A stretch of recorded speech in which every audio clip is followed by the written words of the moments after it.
Do you ever look at someone and wonder what is going on inside their head?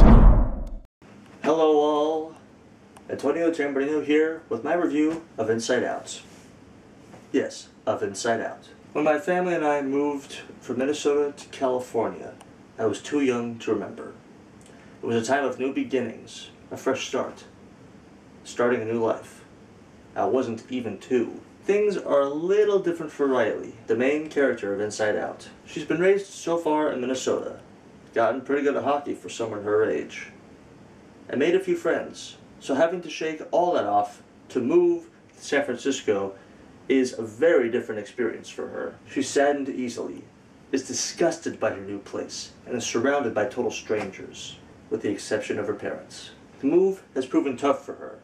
She wants to be left alone and eventually shuts down, not letting her emotions govern her behavior while in front of her parents, which eventually leads her to a decision to run away. Until she realizes running away is not an option.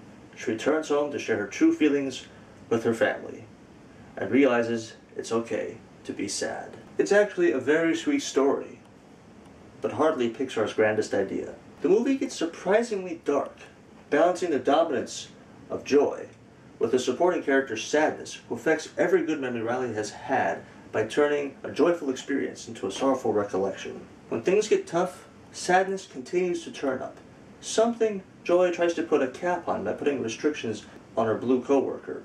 But as the days go by and the adventure wears on, putting a leash on sadness gets more and more challenging, to the point that Joy realizes that sadness is not the problem, but the solution. Joy takes it upon herself to bring sadness out of Riley's subconscious and back at the control center, where they both work together to help Riley operate functionally as the day wears on. Kids get homesick easily, especially when they're not yet adolescent. Riley makes a great character for the story Pixar is telling.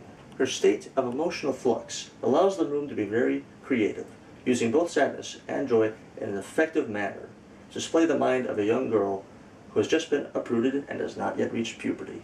Inside Out's strength is in its creativity. That usually goes without saying for a Pixar flick, but for a movie that requires thinking outside of the box, Inside Out manages to show that it is thinking not just differently, but also logically. It kind of has to. We don't just see the characterized emotions inside of Riley.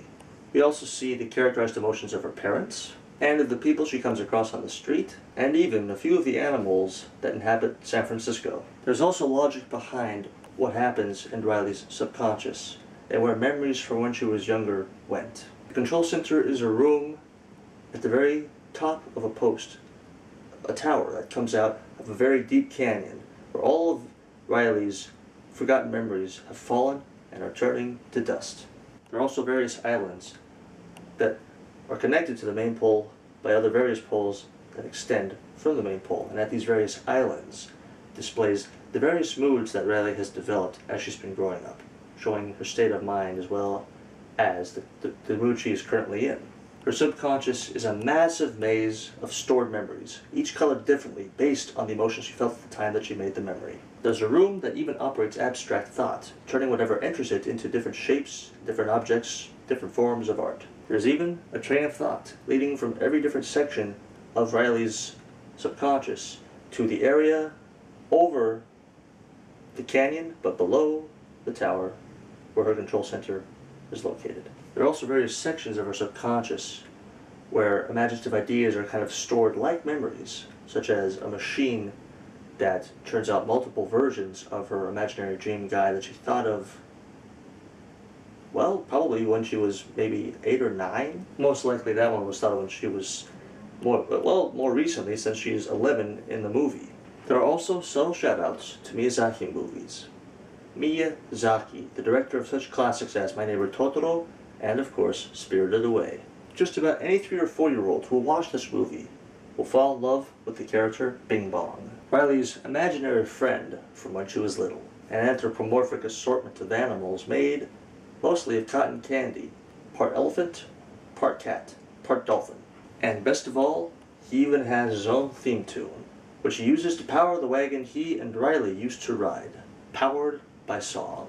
If Inside Out's darker tones and exceptional imaginative ways aren't the things that stuck with me when I walked out of the theater after I saw this movie, It's the character Bing Bong. No doubt, by the time this movie is released, Disney has gone to a few lengths to market that character to its target audience. I'm sorry, to market that character as a toy for their target audience. Well, it's birthday season for some. Christmas is still 6 months away, which is when we'll return to a galaxy far, far away. I give Inside Out 3.5 out of 5 stars. I would be lying if I said I didn't like this movie. It's fun and clever. A very creative idea that Pixar managed to turn into an hour-and-a-half long movie. Long enough that kids will stay for it, but not so long that parents will be itching to leave. It's hardly Pixar's most innovative idea. After all, it's the same lesson we've heard since Mr. Rogers coined the phrase, "It's okay to feel sad." Credit must be given to Pete Docter and team for taking the time they needed to get this movie to make sense. And further credit to Lasseter for giving Docter the time he needed to perfect this movie. It has paid off. Again. Enjoy the movie. Thank you very much for your time and have an awesome day.